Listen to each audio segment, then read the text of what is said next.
on today's episode of the Going Commando podcast, which was recorded before the win against the Browns in preseason.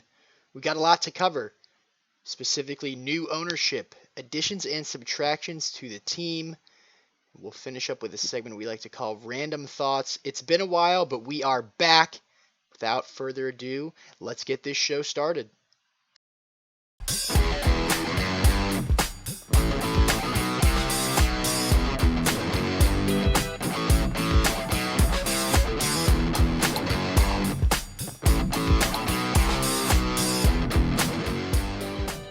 Welcome to Going Commando, a Washington Commanders podcast.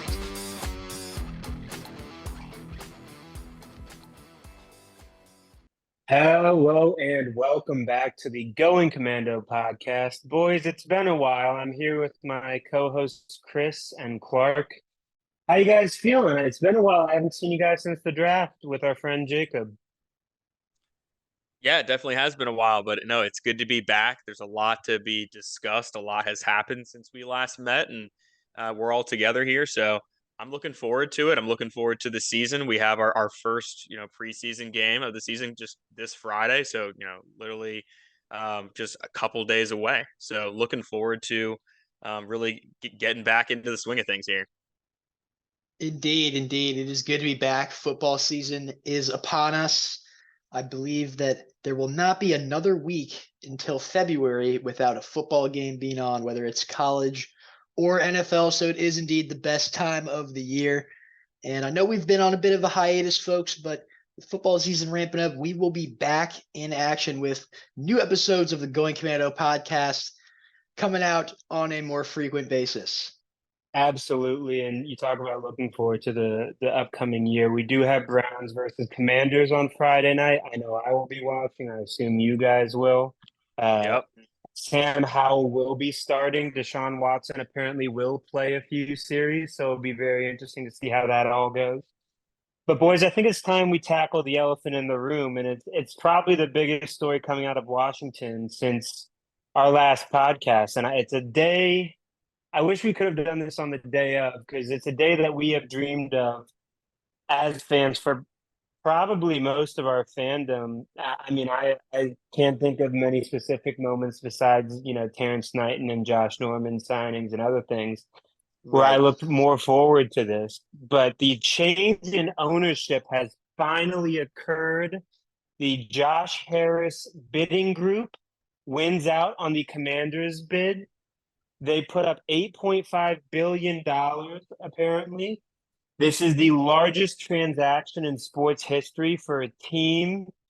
I think when we first discussed the options, this was a group that we were all very excited for. I did kind of want to jump into the group that did buy us here. We have Josh Harris, who is obviously the face of all this. He was born in Chevy Chase. He went to the Field School, which I know is probably about 10 or 15 minutes away from where we all grew up.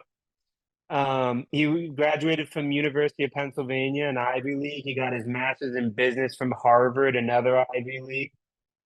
He is the current owner of the 76ers, a fact which will become more relevant as we talk about this.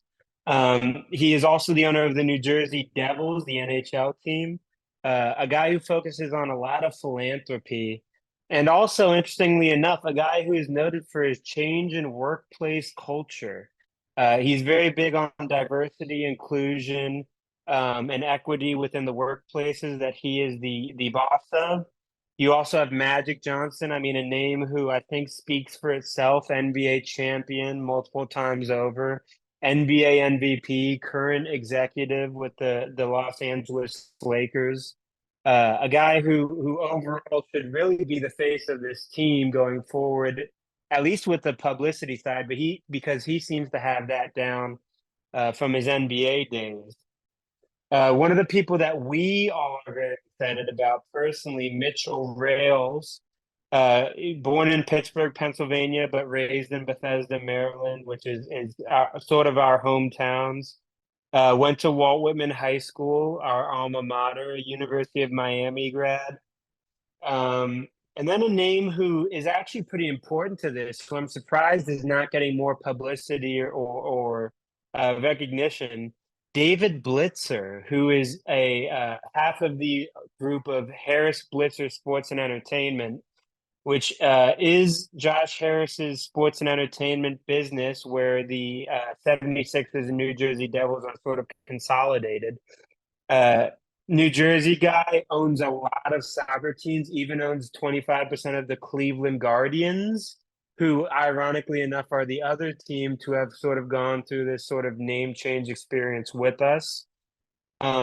So a lot of names in this group, along with, Mark Gine, who owns the Washington Capitals, which is the DC-based tennis team, a number of capital firms and owners of capital firms, as well as a former CEO of Google. So I think overall, this is a really interesting group. I think all of us are completely happy that this team is bought and sold. I was wondering, what are your guys' initial thoughts on this ownership group heading into the new year? I mean, it's kind of hard. They've decided not to do an overhaul just yet. I think they kind of want to see what they have first, let the season play out. But I'm curious as to what you guys' initial thoughts are on this group. Yeah, well, first off, I would say that it does come close to the Terrence Knighton signing that you referenced earlier, for sure. In excitement. Right. No, Mhm. it exceeds it, obviously.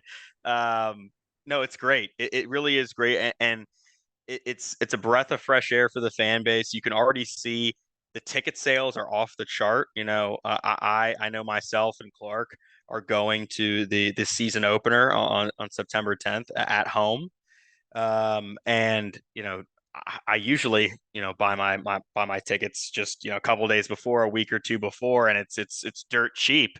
Um, all things considered, considering Snyder was the owner at the time, so I say dirt cheap with quotation marks, but I bought these tickets much more in advance than when I normally do, and they were considerably more expensive for the same amount, for the same kind of I'm not saying I'm buying great tickets at that matter.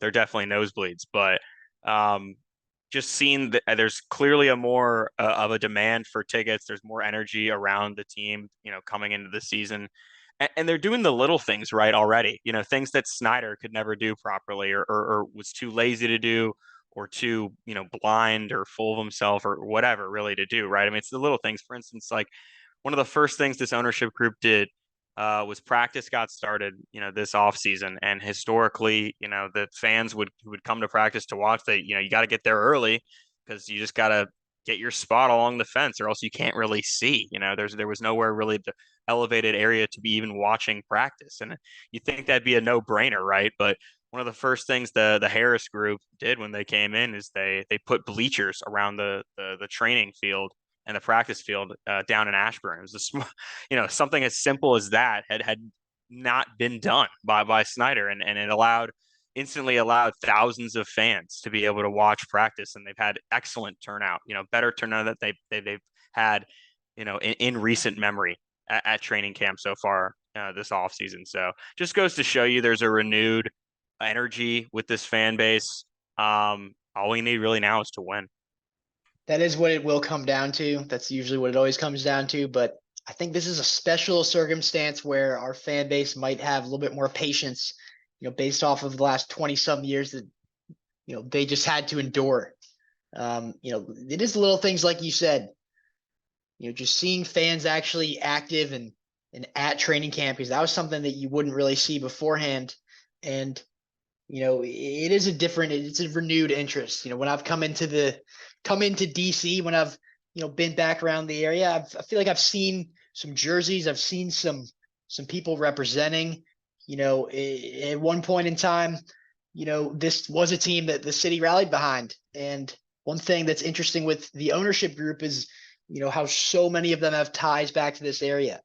And like you were mentioning, Tom, a lot of these guys have some pretty, expansive portfolios of what they are involved in. But I got to watch the press conference when they first got announced. If you guys haven't, definitely would recommend giving it a look.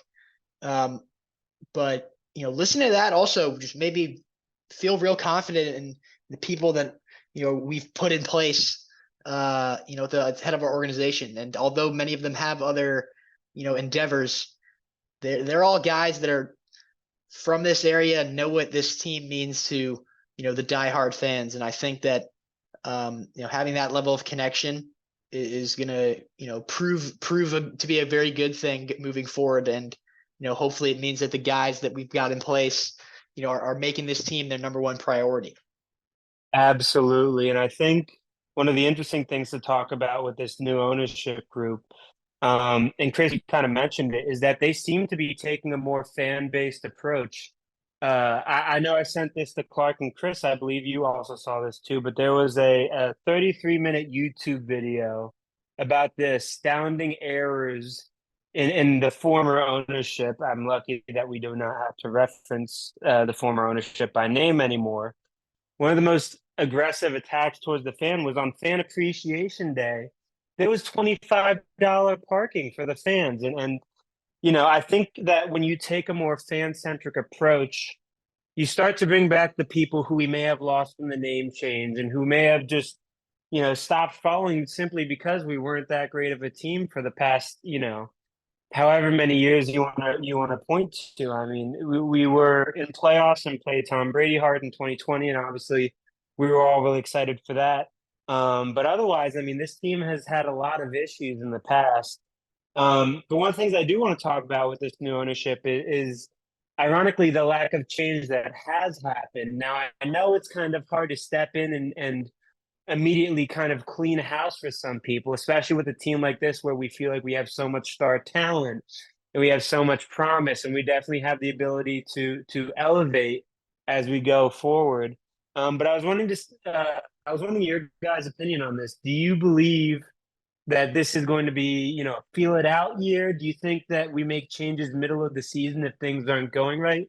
What do you think this ownership does, maybe in the upcoming year or even in the far future, that might, change the way that we look at this team and change the way that this team plays on the field? I think they're going to be aggressive, but I think it's still going to be more of a, thought out approach. A lot of these guys, when the team was announced, Rivera's up there, Jason Wright's up there.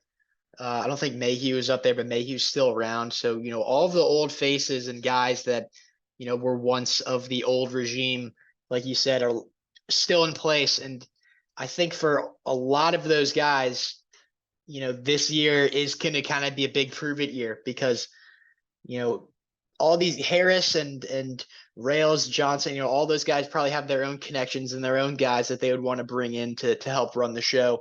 And if the team isn't producing at the level they want this season, I could see changes being made. Saying in the middle of the season that a change is made is an interesting point you bring up because that has happened before. I mean, we fired Jay Gruden in the middle of the season back in 2019. Could that be a similar scenario with Rivera if the team starts off real slow?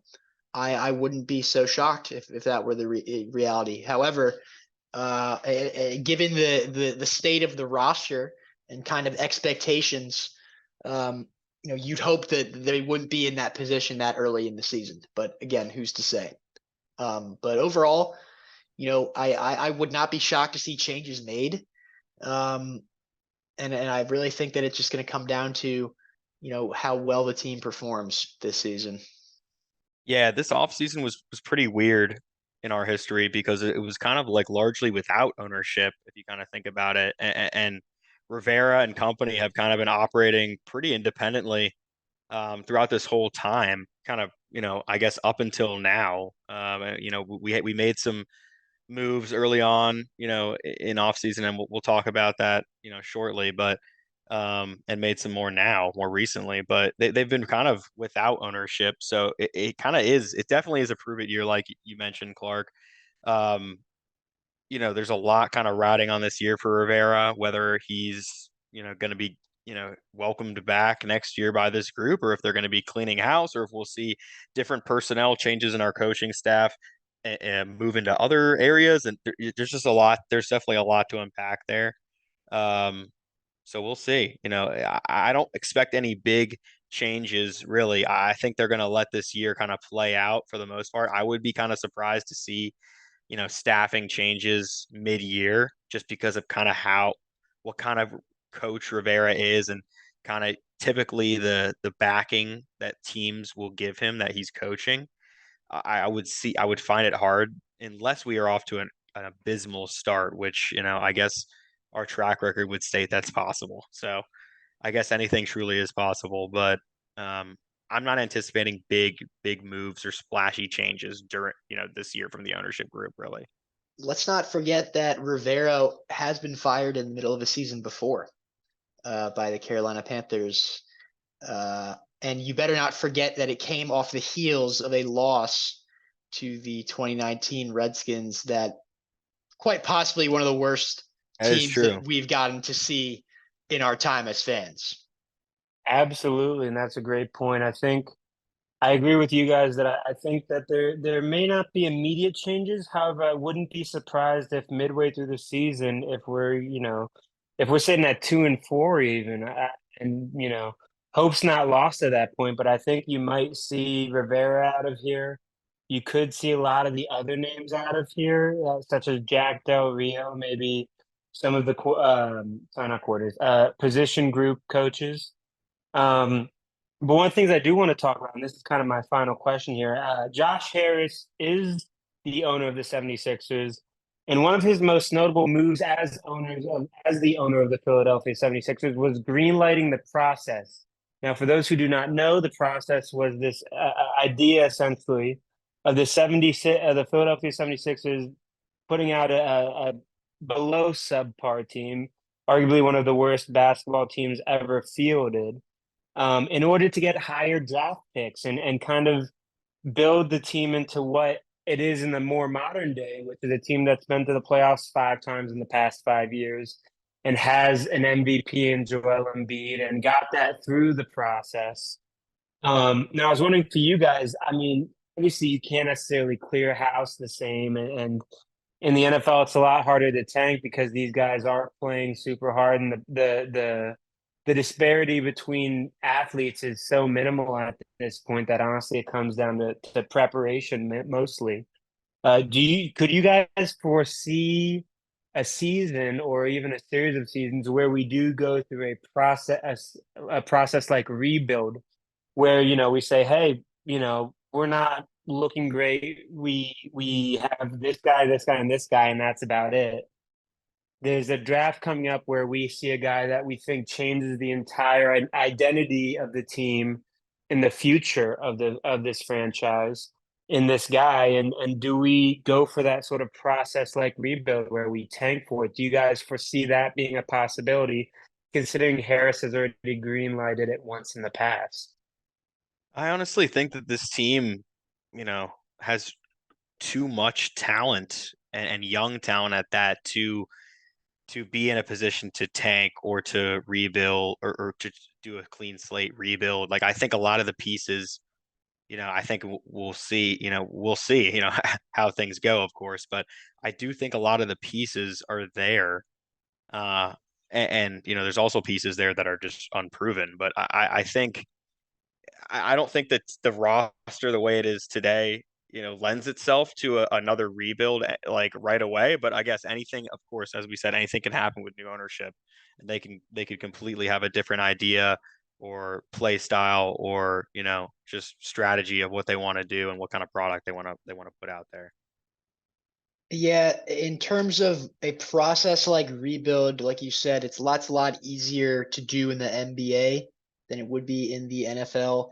And the NFL has, been strict about it. There's some fines imposed on the Dolphins, I believe, a few years ago for alleged tanking. And I also think that these are guys that are eager to win. Josh Harris in that introductory press conference was very selective with his words, and he was making it very clear that this would be, maybe not to reuse the word process, but this could be something that takes some time. Now, whether that means he's going to go full tank mode, I don't know. Like Chris was saying, I think the roster is at a point right now where that's going to be difficult unless you want to get rid of all of the valuable assets that you have.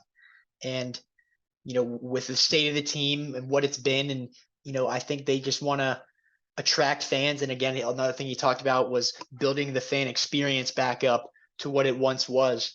And I don't think that's done by trotting out a lackluster roster. So I do think that they're going to want to be competitive right away. Whether that means that they're good enough to, reach a Super Bowl yet, perhaps not.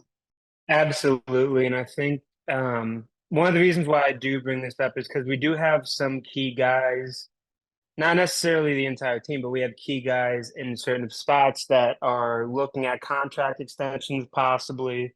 Guys who, if we lost, I think they would be big losses. I mean, we can him and Hawk all day about guys like Chase Young being, maybe even disappointing, although I hesitate to use that word due to the injuries, but being disappointing in the past, especially for the position that they're drafted in.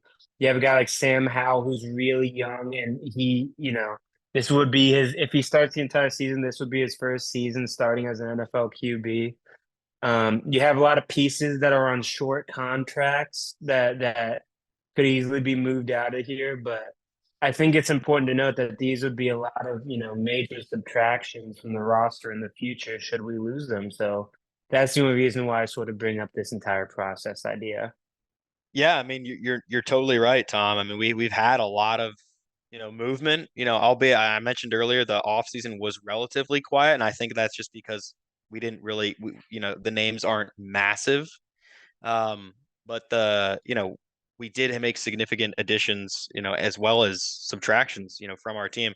I think first maybe we talk about some of the key losses, and that naturally every team pretty much it seems over the course of an offseason will experience. I mean, obviously, I think the biggest notable departure for us, really, at the grand scheme of things, is probably going to be Cole Holcomb.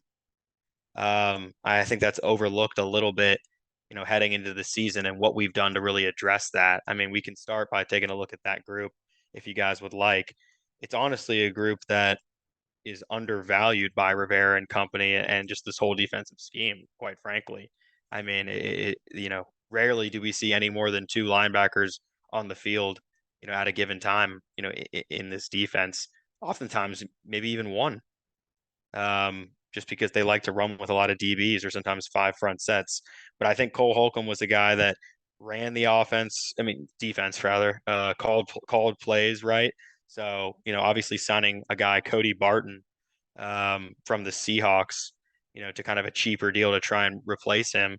That's, we'll see how that goes. But, obviously some more controversy to that room recently as well, as both of you know. Yeah, I mean, losing Cole Holcomb was big, but, losing our other guy in the middle of that defense and Jamin Davis would be catastrophic if he ends up getting suspended. I mean, luckily, I hopefully don't think it would be too long of a suspension, but I know there's also some legal problems that might, be a little bit more serious than just the suspension the NFL might hand out to him. So, it's really unfortunate position that is putting us in right now. And yeah, a guy like Cody Barton is going to need to step it up big time if he's going to be the focal linebacker of that defense. And James Davis, a guy that was definitely taking strides last season. Yeah, I think Cole Holcomb is definitely a notable subtraction. He goes to the Steelers, and I think he's a classic sort of Steelers guy where he's going to do everything on the field to enough of an extent to affect the ball game most times. Cody Barton coming from the Seahawks is a guy who plays similar. I would say he's maybe a step down if I were to have to choose between a step up or a step down. But then again, he's going to be asked to perform in a lot of big spots, and the middle linebacker is certainly a very important position, as we've learned through the past few years with our defense. You bring up the Jamin Davis legal issues. I did recently do a little bit of research on this. So he filed for a plea bargain, which was denied by the judge. The charge is actually related to him going 114 miles per hour in a 45-mile-per-hour zone. What That's he's looking insane. at and is absolutely insane. However, considering the recent speeding violations committed by NFL players. I'm not necessarily surprised, although I'm disappointed that it happens on our team.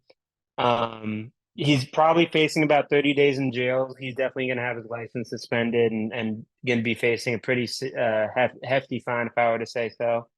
But I think if I was to touch on one last subtraction that we had that I think is pretty big, Chase Roulier retires, and he's the guy who I think we all kind of saw as like a stalwart, sort of not going to get taken off of that line, no matter how hard times get for us.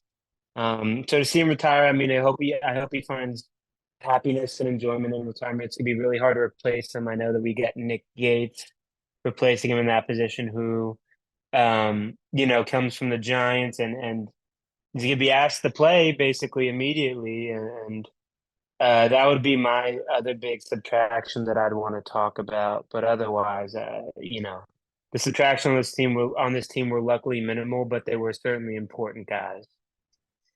Yeah, Chase Roulier, unfortunately, dealt with some injuries in the last few years and was a stalwart for us for many years at the center position. But in a way, I also think that the team, and the coaching staff maybe wasn't that upset about losing him.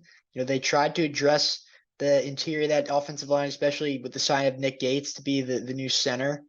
And, so in a way, I don't necessarily think that the team is going to, maybe his impact in the locker room and whatnot will go far beyond. But I felt that they were maybe trying to kind of see him out, and maybe I'm wrong in that assumption. I think maybe they saw the writing on the wall. I mean, they obviously see more than us and evaluate the players, health and stuff, obviously a lot closer than the public eye. So maybe they knew something we didn't. But a lot of changes along that O line this year, subtractions and additions. We're seeing a lot of new faces. Obviously, no Andrew Norwell and Trey Turner are no longer here. Those were two poor Commanders experiments gone wrong. So glad that they're no longer in camp this year. And obviously with Chase Roulier gone, Nick Gates, you mentioned he was signed. Also signing Andrew Wiley to fill up the right tackle position as Sam Cosmi slides inside to right guard, signing Wiley from the Chiefs. So he's coming off a Super Bowl year. So that hopefully some of that rubs off on us. And then, really the only mainstay is going to be Charles Leno Jr. on the left, holding on the left tackle side. Left guard right now on the unofficial depth chart that was just released, they have Sadiq Charles penciled in with Chris Paul right behind him. I think it's going to be one of those two guys. I actually think it could be Chris Paul potentially, because Sadiq Charles continues to have these minor little injuries, and he's also on much less of a leash at this point, given that this is his, I believe, fourth year. If not fourth, definitely third, but I believe fourth year, maybe third in the league versus Chris Paul. He was a rookie last year, so he's got a longer leash. One interesting name to keep an eye on that has been garnered a lot of attention is undrafted free agent Mason Brooks. I actually would not be surprised if he makes the 53 because they don't want to lose him and they want to develop him as a guard. The other guys I see here, I see as practice squad guys. Aaron Monteiro, Ricky Stromberg actually probably will make the team as well. He was our, I believe, third or fourth round pick as a center this most recent. So that's another addition to the O line. A lot of changes on the O line. I mean, any other thoughts, fellas, and kind of the O line as a whole? I mean, I definitely feel more confident about it this season than I did, heading into the season last season, and rightfully so, I'd say. Andrew Wiley, Commanders fans, you can check him out. Prominently featured on Netflix's quarterback show. On the last episode, he gets a couple of shout outs, which I thought was hilarious. But yeah, that guy is the marquee signing on the right side. A lot of changes to the offensive line, and perhaps one of the biggest question marks of a position group again this season. We got some good skill positions on offense, question mark at the quarterback position, which I'm sure we'll discuss. But yeah, I mean, especially in the inside, kind of a lot of question. As long as Wiley can kind of live up to the contract we gave him, hopefully we're going to be at least decent on, or at least have some sort of consistency or know what we got on each tackle position. But yeah, that interior of the line, definitely some questions. Yeah, I would just throw in as a former offensive lineman myself that this group is it's gonna be really interesting to see who leads it. I mean, I do believe Charles Leno Jr. probably will end up leading the group. There's a lot of names right now, some that have been with the team already, some who are new, whether they are, veteran signings or undrafted free agents. But I do truly believe that this group will probably see a notable increase in productivity following this next season. It sounds a little weird, especially considering, the injury histories and somewhat the history of this group the past 2 years. And I think I agree with Chris here that Chris Paul will probably end up being the starting left guard coming into the season. I'm excited to see it happen. He's a big, he's a big dude. He comes from Tulsa. He has a lot of potential to be a mainstay on this line, and especially, if we end up taking him on a contract extension, I don't see any reason why we wouldn't continue with him being our left guard. But this group overall, I mean, it's a really interesting question mark, and I think Sam Cosmi being kicked inside to right guard is also going to be really important as the season goes on, as he had struggles at right tackle. But it's overall very interesting group. I'm curious to see how they perform. Yeah, I mean, don't forget about Corin Lucas now. I mean, he's kind of our Ty Nsekhe of years past and has morphed into that swing tackle, reliable role that has been able to come in and spot start and fill gaps where needed. And I think that's important to still have because Cosme slides into right guard if he struggles, or if left guard struggles and we need to move Cosme to left guard, then you got to move Wiley inside to right, which he's done in his career. And then you have to put Corin Lucas at starting right tackle. So it's good. I think we've got much better depth overall than we did last year behind the guys in front. A couple guys, there's still little question marks there because it's a lot of guys haven't really either played their position that much on this team or are just young in general. So it'll be interesting to see, kind of where this O-line takes us this year. I guess we kind of touched on it. Why not dive right into it? We mentioned another kind of group that's seen a lot of change this year. Obviously, quarterback. Key subtractions would be Carson Wentz. Of course, we opted to cut him. To probably everyone's surprise. Earlier this offseason. So he is no longer with the team, and we did not re-sign Taylor Heineke, fan favorite. I know this podcast, folks on this podcast might have mixed feelings about that. Unfortunately, I do think it is for the best for the franchise and for his career moving forward, although he will always have a special place in my fandom heart. Heineke gave us some good times when the times were tough. So obviously, we got Sam Howell kind of kicking us off under center. He's already got the nod to start the preseason game Friday. Not official, but it's pretty much determined that he's going to be our guy starting week 1, barring any injury or anything like that, of course. And obviously we signed Jacoby Brissett in the offseason, bringing a veteran in to back up Sam Howell, and spot start if need be, of course. Interesting that our first preseason game is against the team that he started majority of the season for last year, Jacoby Brissett, in the Browns. But what are you guys' thoughts about the QB room? Obviously, a lot of question marks there. Yeah, I mean, we're opening up with Sam Howell as our QB1, and I'm happy to see that we're at least giving him a shot and really kind of, putting our confidence behind him. I think that he's the guy who at one point everyone would have said is a first-round draft pick. Obviously has some rough years at UNC following that projection.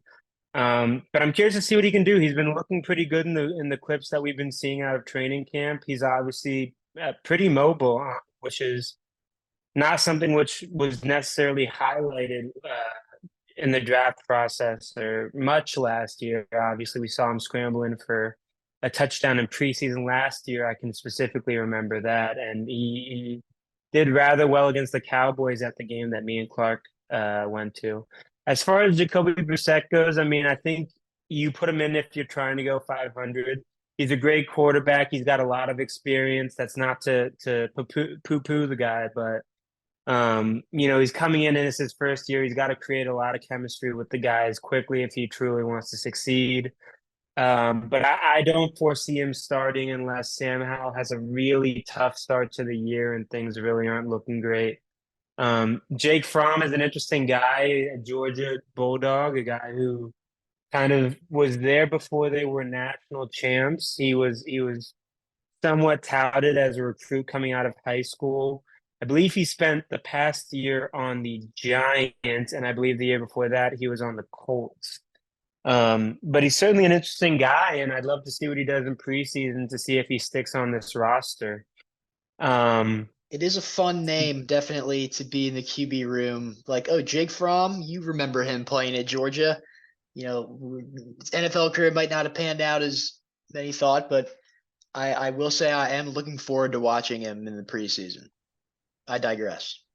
However, you will not be seeing unless if you see him in the regular season, something went terribly wrong, that he will unfortunately be cut and he will be on our practice squad and will only run with 2 quarterbacks ideally this year and free up a roster spot for somewhere else where we need it more. So, but yeah, no, good to have, always good to have Jake Fromm in the building.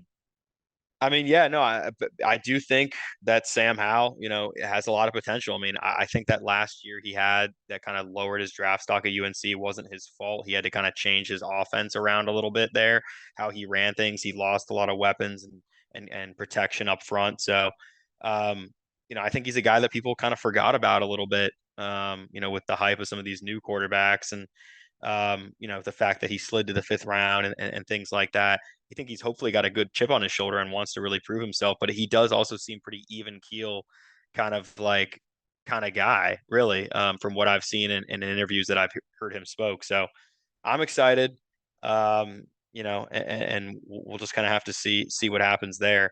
Obviously he's got some good weapons, in the wide receiver room and also, tight end room, arguably as well. There's definitely a little bit more question marks in that tight end room, but looking at the depth chart that they released, they did have Sam Howell first and Jacoby Brissett second, I'd like to add, but Terry McLaurin, of course, your first string. Opposite him, the other 2 receiver first stringers listed as Curtis Samuel and Jahan Dotson. No surprises there. Then you have De'Ami Brown listed. I think those guys are probably the 4 locks for this roster when you look at the receiver room. Probably going to keep 6. I think they kept 6 last year. So there's probably, in theory, 2 to 3 max spots left on the roster. They have Byron Pringle listed directly behind Jahan Dotson, which actually was another new addition. A guy, an Eric Bieniemy guy, an EB guy from the Chiefs. A lot of history there. So they brought in a guy that knows this offense and can probably make an impact right away. Also, as a potential return guy, I know he's been getting some work at return. And then Dax Milne. You can't forget about Dax Milne. He's in the mix. A couple other guys to watch. Kazmir Allen. I'm missing another name here. Mitchell Tinsley was another guy I've heard thrown around. Marcus Kemp, another ex-Chiefs player that was brought in immediately after EB was brought in as well. So kind of a deep receiver room. Some ex-Chiefs in there now. What do we think about that, guys? How are we feeling about our receiver depth and heading into the season? I definitely think that a household favorite of this podcast, specifically Tom, Dax Milne's job might be in jeopardy, folks. I think that Bieniemy brought in those guys with a purpose, and he's familiar with them, whereas maybe the rest of some other members of the offense might not be as familiar with him. But again, that's something else we can get into later. But I do think Dax Milne could be a guy on the chopping block potentially. He's going to need to really prove his worth again, with these guys, Pringle, Kemp, kind of breathing down his neck to get those last spots. Is like you said, yeah, I think the top 4 are pretty rock solid, but some of those other guys could be in jeopardy. I think Byron Pringle makes this team though. Um, just based on his experience, and I honestly think he's going to return kicks. I or at least get a crack at it because he's done it in the past. How dare you? How dare you say Dax Milne was on the chopping block? First off, I will say he is definitely going to see a little bit of pressure on him because he's not in the kick returner role anymore. We do have Antonio Gibson now. We will get to him later. But I absolutely believe in Dax Milne still. He is a guy that has been on this team. He has absolutely been worth every penny that we paid him. We're not paying him very much, keep in mind. I think, with his top 3 guys, Terry, Curtis, and Jahan, those are going to be guys that you see every single down. We're going to see at least 2 of those names every single down. As far as it goes with De'Ami Brown, I think that he's a guy that you actually might see, getting a little bit more push than you expect. He's a guy that comes from UNC. Sam Howell last year showed a lot of trust in him. He went to him in some tough situations.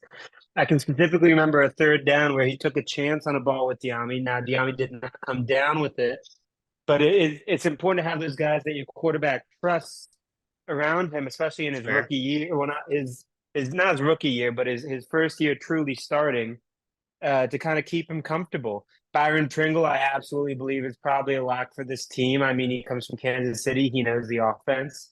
I expect that Bieniemy will kind of push him into some spots purely just because he's going to know everything a little bit better. As for the other names, I've heard good things about Bryson Tremaine. I've heard that he's been kind of a standout so far.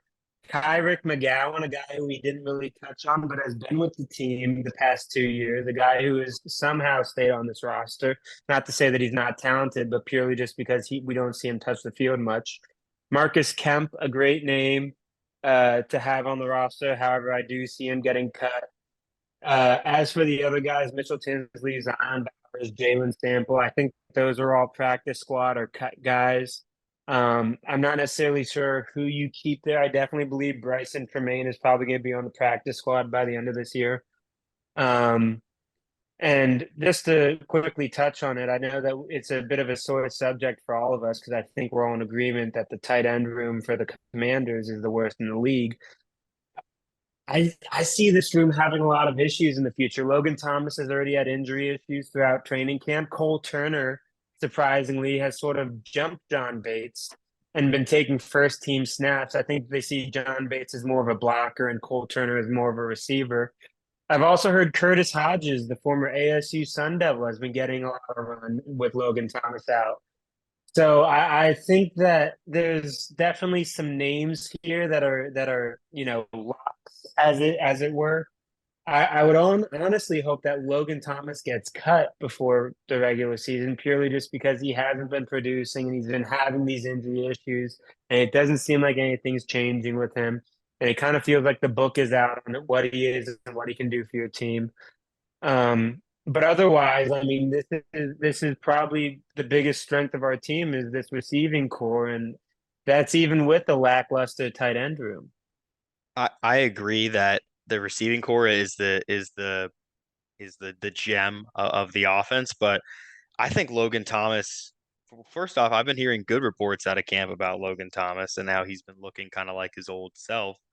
Um, he's no spring chicken anymore, obviously, but I think he's going to be a lot more integral to this offense than you think. I mean, you bring in EB, we're running a Chiefs offense, that relies heavily on the tight end position. Now, granted, he's no Travis Kelce, of course, but think about our team when we've had a healthy Logan Thomas who's making plays, who you can throw the ball to in traffic, who he can jump up and make a catch and come down with it, versus when we don't have Logan Thomas and John Bates. Although I am a John Bates, pro John Bates kind of guy. When he's your number one, or you have Cole Turner going out there and not really knowing what he's doing, that position suffers heavily. We also lost Armani Rogers, early in this offseason. I think on the first day of voluntary training camp.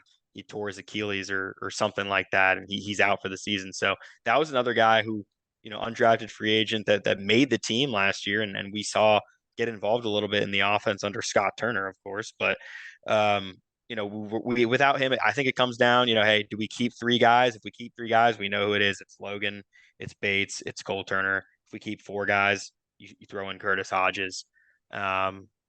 Obviously Cole Turner, as you mentioned, Tom, more of a receiving threat than John Bates.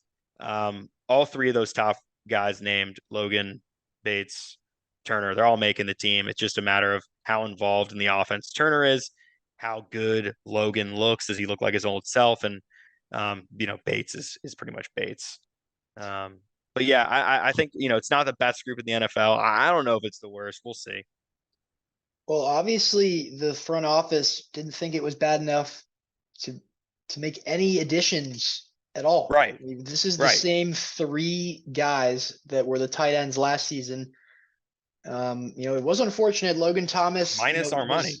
Minus Armani Rogers, yeah. So, but those top three guys are staying the same. And I know if you listen back to our draft episode and episodes leading up to the draft, we were all very much wanting this team to address the tight end position even as early as the first round. So to come to where we are now with really minimal changes, I guess, depends how you look at it. It could be a good thing or a bad thing. It could be a bad thing, say, hey, we didn't address this position of need. Or on the other hand, hey, maybe Logan Thomas is healthy again and looking good. And maybe these young players and Bates and Turner are going to take an extra step this season and produce at a higher level. So, I'm not fully on the train that I'm totally out on this tight end room. I am excited to see some of those guys get more playing time. We didn't really get to see much of Cole Turner, so maybe he'll have a bigger impact as well. Yeah, we'll find out who the weakest, link of this offense is in due time, of course. But last kind of group on the offensive side, obviously running back / fullback. If we keep Alex Arma this season or not, we'll see. But running back, obviously, you have the returning Brian Robinson taking kind of that first, second down lead, kind of power back more so role. And you see Antonio Gibson more flexed into a JD McKissick role we no longer have on the team, a notable subtraction, although he was injured for a lot of last season. No more JD McKissick. Antonio Gibson, they're kind of trying to mold him into a supersized JD McKissick, given his, receiver background and kind of more elusive back nature. So I think that's a great move. I think that we need to get more out of Gibson. I don't think he's going to be returning kicks for us, although the depth chart lists him as such. I think he's too much of a playmaker and also too critical if something were to happen to Brian Robinson. For him to be in that position, I think, maybe if we really need a spark, you see him back there. But Gibby, of course, is going to be back. I think this is low key a big year for Gibby. It's a contract year for Gibby. People really don't, take that into consideration. He kind of has to prove himself. Like, what kind of back is Antonio Gibson? What is he best used for? So I think we'll see that this year. And then obviously we drafted Chris Rodriguez Jr., who I think you'll see get some carries just because I think EB liked what he saw there. I've heard him speak about him a little bit. So it'll be interesting to see how he gets in the mix here. And then, on the back end of things, obviously Jarrett Patterson, Jonathan Williams, Derek Gore, he probably won't make the team. But yeah, what do you guys think about this room? Derek Gore, definitely a guy that was a waiver wire pickup at one point in time for me, just because, insert whoever the starting running back of the Chiefs was at the time. So I actually do recognize that name. Not to say he was anything special, but yeah, I mean, I was surprised to see, call it kind of weird to say, but I was kind of surprised to see Brian Robinson actually in that number one spot, because I know earlier this offseason there were reports that he maybe wasn't getting used as much, but it is good to see him back in that number one role. He's a fun player to watch, bruising player, but like you said, yeah, I think Gibson, this is going to be a big year for him. If they can use him, not only just more of a scat back, but, in the Kansas City offense, you've got guys going out of the backfield in motion, and maybe they'll have the running back line up in a slot, or kind of a gadget type player like you see like Sky Moore does for them right now.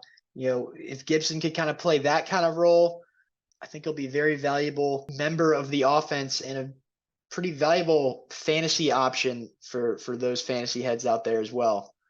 So I would look to Gibson to get more production, but having him in the number 2 back role was not what I was expecting. With Bieniemy being brought in. Yeah, I would. My only notes would probably be, so first I agree with you, Clark. I think Gibson, this is a big year for him, but I think it's a big year for a different reason, and it's a reason that you somewhat touched on. That Kansas City Chiefs offense is predicated on running back safety valves in the passing game. Now, that means that you kind of need a pass catcher back there to sort of play the person that you can dump the ball off to if everything goes wrong. I think Gibson is probably better than that at that than Brian Robinson is. Brian Robinson should be the lead back. He should be the running back if we are going to run the ball. I absolutely believe in him. He's a cultural icon in the sports world. He kind of started the big hat craze. True. Big Gibson, hat. exactly. And Gibson is certainly a guy who fits the Bieniemy system more. So you could definitely see a lot of 1 and 2 there. They might even be splitting sort of snaps half and half. I hope that we don't see Jonathan Williams back on this team. That's not to say that he's a bad player, but more just he's getting up there in age. And I think there's some young guys who deserve to get some run on this roster a bit more. Chris Rodriguez Jr., we've been hearing a lot about him from Bieniemy. He likes him as a player. And I think that's really a big thing if you're a rookie to have your offensive coordinator behind you. Derek Gore, I wouldn't be surprised if he made the team. He knows that Kansas City offense, and this is Bieniemy's year to kind of show that he deserves a head coaching role, and maybe he gets that with this team. So I wouldn't be surprised if he did make the team. However, I definitely agree that he's probably a cutting block guy at this point. Jared Patterson's a guy who I think we all kind of love, a local kid, played with Chase Young, has definitely made some splashes when he's been on the field, not necessarily in terms of scoring touchdown, but breaking off long runs. I think that you probably see him reserved to another practice squad year. However, I would be happy to see him on the roster, but this is again a year where we're probably going to need to consolidate things and really tighten up the roster to put the best guys on the field. So that might just naturally put him out of the running. And then Alex Armah, I don't think you see him used as much purely because of the system that they do run in Kansas City. Doesn't use a lot of fullbacks. I think if you do see anyone lined up in the backfield, it might even be John Bates, purely because tight end, better pass catcher, pardon me. And you have seen the tight end used in the fullback role in Kansas City offenses of the past. But overall, I mean, this is another great group for the Commanders. I think this is a group who kind of goes under the radar, especially with the passing-minded offense that the Chiefs ran. And I think that Brian Robinson and Antonio Gibson are both going to be valuable fantasy pieces. Now, maybe they don't go first, but they should at least go. So it'll just be interesting to see how they perform. And there's a lot of names here that we could see staying on the roster and getting cut and going to practice squad. Absolutely, a strong group indeed. And I guess let's move it over to the defensive side of things. Kind of just looking at the DB group as a whole. I mean, we really only lost Bobby McCain. When you think about it, obviously we traded away William Jackson III last season, midseason, for nothing, but he never played really that well for us and wasn't a good fit for Del Rio's scheme. So no harm, no foul there. Obviously, key additions in Emmanuel Forbes, our first round pick. I think we're all a little bit more juiced up on him than we were maybe last time we all spoke, and we know a little bit more about him. Heard a little bit more about him, seen him put together a couple practices. So curious to hear your guys' thoughts on him as well. But obviously, Jartavius, or he likes to be known as Quan Martin, our second round pick as well in that DB room. Obviously, you got veteran Kendall Fuller kind of holding it down. He'll be starting. Benjamin St-Juste will be back. If he stays healthy, you'll see him on the field a lot. Obviously, it's safety, Cameron Curl, He's in a contract year, so this is an interesting year for him as well. Hoping to get him paid, and hoping he performs, as we expect him to. And then Derek Forrest is kind of going to be stepping up and kind of starting kind of where he kind of hopefully starting where he left off last year. Had a breakout year, really, back there, making a lot of plays for us. I think he had the most interceptions on the team out of anyone last year.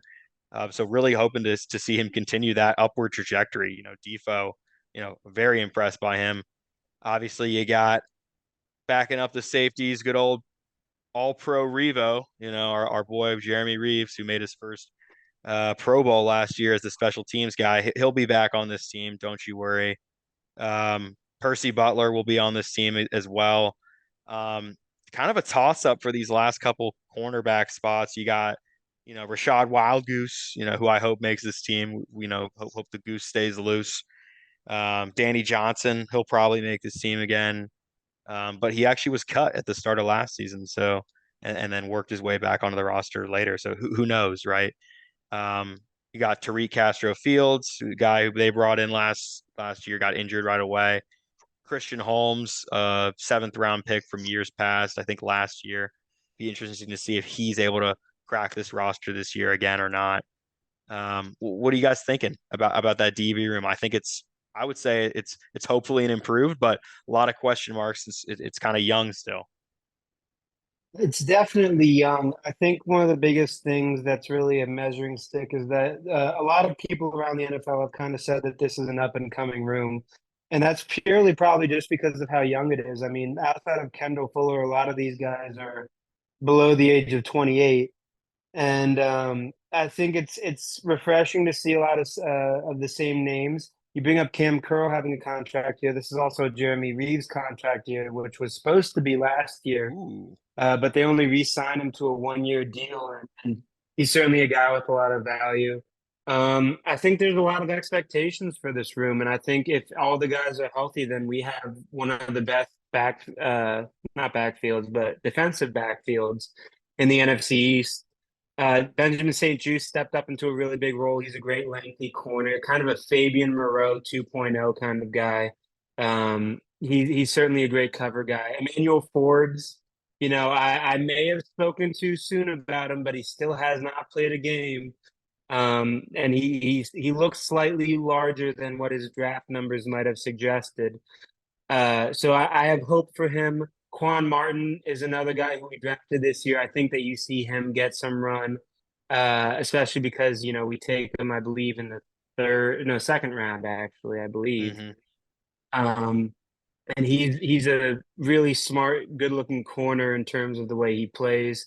Rashad Wildgoose, I wouldn't be surprised if he stays on the team. Danny Johnson, I've heard a lot of positives about.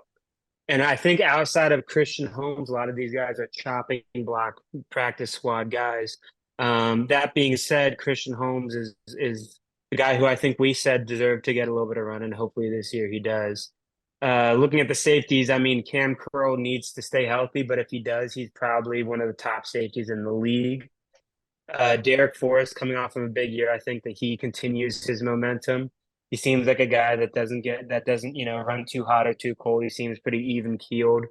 Jeremy Reeves, I mean, we're lucky to have such a good backup safety who honestly could be in rotation with Curl, just depending on the day. Percy Butler, also a guy who I believe we had last year. Probably not going to get much run, but I think they keep one more free safety just in case anything happens. And then the rest of these guys are all chopping block guys to me. I don't know what Clark thinks. I see the vision. I didn't before. I don't think any of us did before, but I see the vision. We cut Bobby McCain at the end of last season or beginning of the off season. He was a serviceable guy. I was like, okay, I guess that makes sense. Make room for, Derek Forrest to play more consistently, other young guys. We drafted D-backs round 1, round 2. We were a little bit confused what was going on. We thought they were bigger needs on this team than cornerback, but now kind of looking at it all played out with Fuller, who was solid last season and, is a great veteran presence. St. Juste showed a lot of potential. He had a couple injury spots here and there, but he's a real big athletic guy. And then Forbes seems to, just be a playmaking, a guy that's going to just make plays for you. And then both of those safety spots as well are guys that can kind of, especially Forrest, showed a tenacity to be a bit of a ball hawk, but also is a guy that you don't want to get hit by. So I'm really liking what I'm seeing with how the secondary has developed. As long as all of these guys can stay healthy, and Forbes can live up to, the draft selection we gave him. In addition, Quan Martin, I believe, played some safety in college as well, so he could be kind of a guy that we plug and play in spots. So as long as everybody stays healthy and people live up to what we think they're going to be, I am very satisfied with the secondary group heading into this season.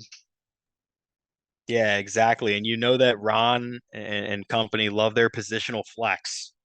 So that in Quan Martin and some of these other guys like St. Juice who can play in and out, that they love that. I think that's your group right there. Those 10 guys. It's Fuller, St. Juice, Forbes, Quan Martin, Wild Goose, and Danny Johnson, your 6 corners. And then I think you do have 4, you keep 4 safeties, Curl, Forrest, Reeves, Butler. I think that's your 10. I think Christian Combs is a practice squad candidate because I think we've just added, higher quality talent to that group. We'll see though. We can kind of transition over to the D line. We already kind of talked about linebacker. I guess we'll just kind of see what happens with the Jamin Davis situation. We did learn he does like to go fast. If you remember, right after he was drafted, he linked up with Jimmy Johnson and did some NASCAR racing. Apparently, that was his dream come true or something like that. So I guess we saw the warning signs then that he liked to go fast. But we'll see. We'll see what happens with that and the rest of that group. Obviously David Mayo, a key name to watch from that group. He's back. He's back. Hopefully not. But yeah, the moving on to the D line. Obviously, you have your 4 locks up front. Chase Young, of course. I would love to see, very important season for Chase Young. Obviously, we opted not to exercise his 5th-year option, so this is a contract year for Chase Young. Lot riding on the line for him. If he performs well, I wouldn't be surprised if we re-sign him. If he doesn't perform well, he won't be re-signed. Or if he performs well, someone else might pay more and he could go elsewhere. So a lot up in the air for Chase Young. You got, on the other end, Montez Sweat, big year for him as well. Really, he's also trying to get paid. Obviously, Payne and Allen in the middle, your starting D tackles, both of them have gotten their bags from Washington, and they're here to stay. So obviously, those are your top 4. And then I guess we'll take a look interior and work our way out. So I guess looking at the D tackles, and that official depth chart that they released, you got John Ridgway and Fedarian Mathis as the primary backups to D tackle. And I think that is obvious. We didn't really get to see a lot of Fedarian Mathis at all last season, having a season ending injury in that first game. So I'm actually curious to see that's a name a lot of people forget about, that's just an added strength, should be an added strength to this rotational line. Keep the guys, keep Payne and Allen even more fresh than they were last year. John Ridgway was kind of the primary guy along with David Bada, unfortunately, as I'm sure you guys saw, he had a season ending injury with a tricep tear just last week. So we did lose our German native stud, David Bada. But we'll pour one out for him. Yeah, pour one out for your boy David Bada. Prayers up. He's back in camp next season. Really bad timing for him. But yeah, John Ridgway, a guy that we picked up off of waivers that was a 5th rounder rookie last year from the Cowboys that was cut. He played well in some games, actually really well in some games, and then had some kind of boneheaded penalties here and there. So, but he's making this team confidently, I would say. And then you have F.A. Obata listed as a D tackle. He kind of is a flex DN D tackle. I think he makes the team as well. I don't know about Abdullah Anderson. That was a guy that they signed early on in the offseason. There's just no, I don't see a way they keep 6 D tackles on the roster. So one of those guys is got to go probably. And then I'll just briefly touch on the DN depth and then like to hear your guys' thoughts. Obviously, we got James Smith-Williams back as a primary backup. They have Casey Toohill listed as the second string behind Montez Sweat, but wouldn't be surprised if KJ Henry, I've heard a lot about him. He was our 5th rounder out of Clemson this year. He's already made some waves that I myself have at least heard, and so would not be surprised if he kind of comes in and takes up a major rotational spot, on the edge as a rookie. Also, Andre Jones Jr., another rookie that we picked up as an edge rusher in the 7th round. So, what do you guys think about this D line? Obviously, we have our starters kind of locked in, but thoughts? I would say my biggest takeaway is Fidarian Mathis coming back. Having a third guy to plug and play as a rotational piece on the interior of the defensive line is something that's worked well for us in the past. And, unfortunately might not have been able to have that consistency that you would have wanted from that third spot last season. In years past, it's been Matt Ioannidis and Tim Settle being solid rotational guys that can kind of plug in the middle there. And Fidarian Mathis was kind of drafted for that purpose. Some thought when we drafted him, maybe it would be to replace Payne. If Payne didn't work out, obviously that ended up being okay. He had an insanely great year and we re-signed him again. But I'm very excited for Fidarian Mathis. Probably my number one takeaway and thing that I'm most intrigued I like that from this D line.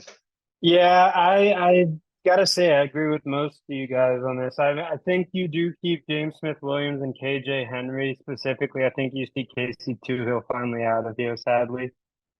But you guys have kind of touched on it. I mean, Fidarian Mathis is a guy who we kind of had big expectations for. He was a 2nd round draft pick out of Alabama, and we know how many Alabama guys get to stay around on our organization. I think that you see him used like John Ridgeway was.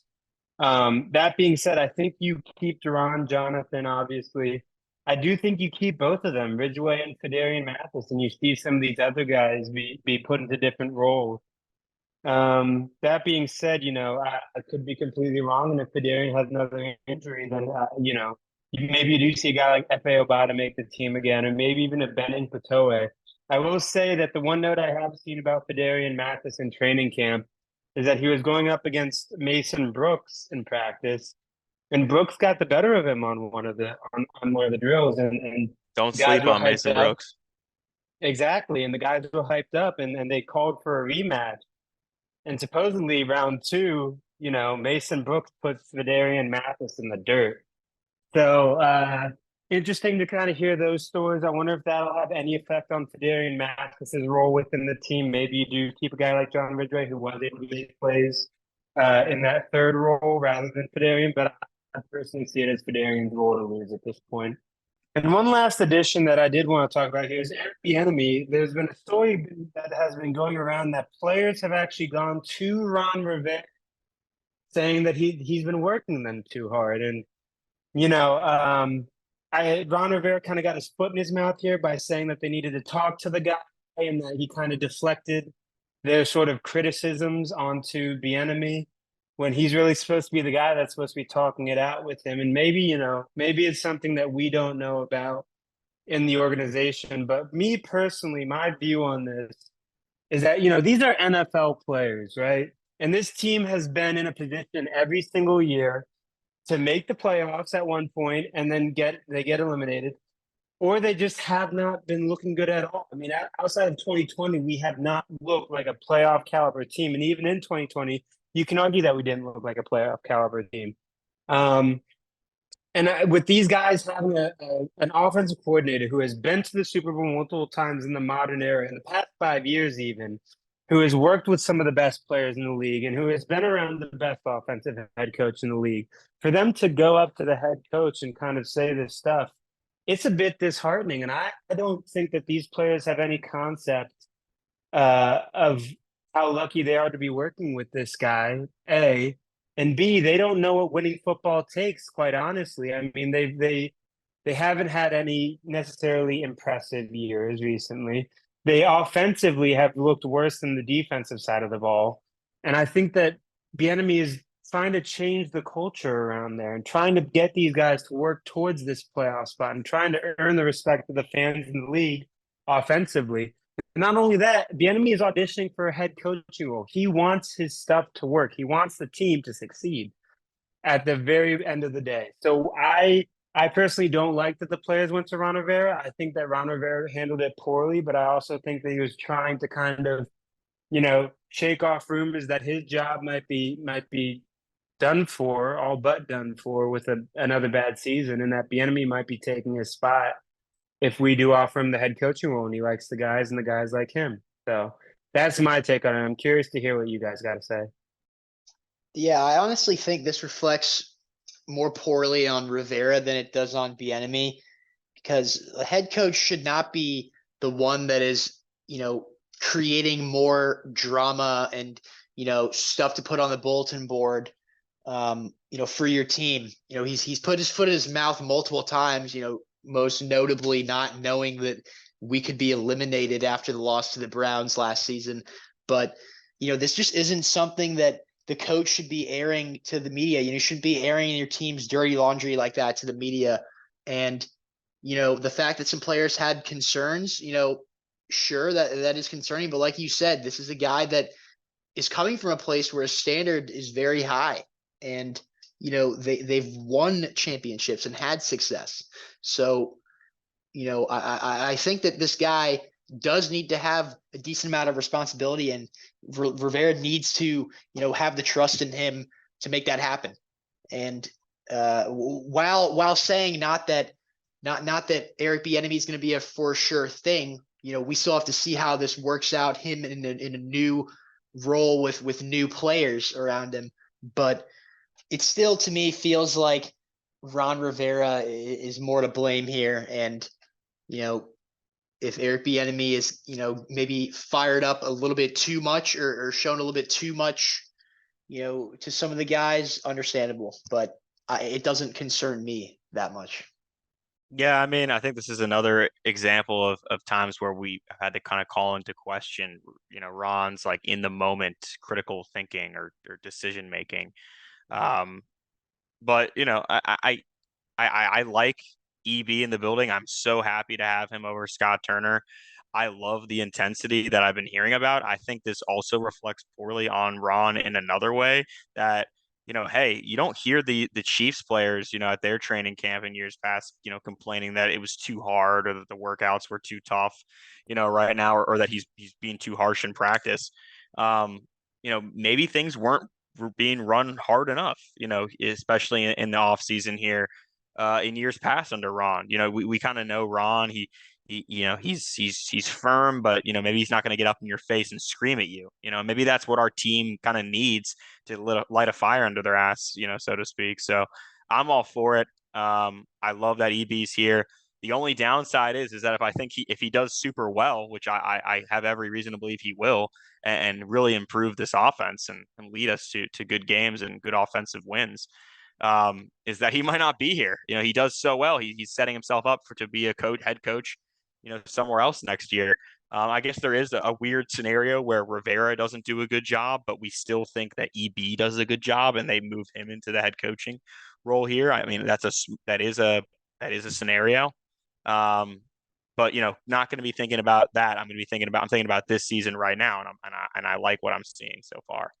Moving on, we got one last segment for you folks here at Going Commando Podcast. Something we like to call random thoughts. And it's not much more than that, folks. It's going to be doing a little roundtable. Any additional random thoughts that you guys might have in relation to this Commanders team, current, past, present, you name it. Random thoughts. Let's start off with Chris. What do you got for us? Yeah, I don't know. I was kind of thinking about like this team earlier and like the roster, because like they released the unofficial, roster, depth chart and whatnot. And I was like, this is just kind of reminds me, and part of my language reminds me of like the year, where you're doing like a Madden franchise and you just kind of say fuck it and you go with like a low 70s QB that's got like good raw stats, clutch factor, high motor on, but with like good speed and good throw power, and you just like kind of see what happens. Yep. That's what I feel like is going on right here. You have Sam Howell, ton of upside, all the raw talent. He's got a very strong arm. He's athletic, he can run, seemingly pretty clutch. And True. he's not the tallest. He's like listed at like 6 foot or 6'1", but we can work with that. We've worked with that in the past, and I think he makes up for it in a lot of other ways. But yeah, he's unproven. So I wouldn't be I don't even know what the Madden ratings are right now. I think I saw some of them got released, but wouldn't be surprised if he's low 70s or worse. But it just kind of feels like that. So that's one random thought, at least that came to mind earlier. That's definitely a good comparison. I know that that's a lot of times how I'll play a franchise is, you don't necessarily need to focus on QB, get some good skill guys, get some good Right. Build the players on team defense, around you. build up the team. That's what they've done. And maybe you'll find a diamond in the rough or a guy with hidden potential that you only Right. need 250 training points to unlock. Right. And maybe we're like at 200. We just need that last 50. Yeah, exactly. I like that though. Tom, would you happen to have a random thought to bring to the discussion? Yeah, I was trying to think about, if I was to compare this team to the past and kind of point ourselves in a direction, where would I go? And I would honestly say that this might be the most unique Commanders roster / Redskins / Washington football team roster that we have ever seen. There's a lot of talent in some spots, and it's ironic because it's a lot of talent in a very small number of spots. And then there's a lot of unproven guys in a lot of spots that are pretty important for the way that we play football. So I was trying to think, what's even comparable to this team, and I can't think of a good one. I mean, this is a team with a lot of guys and a lot of talent and a lot of just plain old names, right? But I can't think of another team like this one. I mean, we've never been in this position, and ironically, the other thought I had, which is kind of tied to this, is that the last team that I can really remember that had a good quarterback who sat for the entire season, except for maybe the last game, and then that guy was starting the next year, is the Kansas City Chiefs with Patrick Mahomes. Now, I'm not trying to say that Sam Howell is going to be the next Patrick Mahomes, but it's just ironic to me that you have, an offensive coordinator from the Chiefs coming into another situation that's similar to when Alex Smith left the Chiefs to come to us, and you see Patrick Mahomes step into that starting role after sitting on the bench for a year and kind of learning behind those guys. So that was my random thought that I had. Certainly some interesting comparisons to be made, folks. You never know. Bonus random thought. The other day I was just thinking about Carson Wentz and like how much of a shit show that whole debacle was for us last season, and honestly, it reminded me. It was like kind of like Donovan McNabb deja vu a little bit. A guy Yeah. coming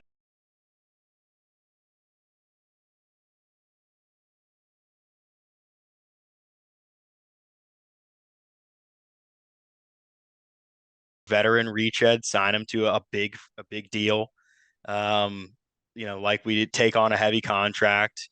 Um, you know, starts a couple games for us in the beginning of the season, has like one or two good games early, and then just starts playing abysmally. Now the big difference between the two is McNabb got benched versus Wentz got injured, quotation marks. And then also Donovan McNabb didn't get the chance to start the last game that actually mattered for us versus Carson Wentz did and failed miserably. But I did see parallels between Carson Wentz and Donovan McNabb acquisitions and how they played out. And so that was a bonus random thought that I had that I thought I would share. Absolutely. That's actually a very interesting random thought, I gotta say. I don't know. One good random thought is like, yeah, Adrian Peterson, like he like of the top 25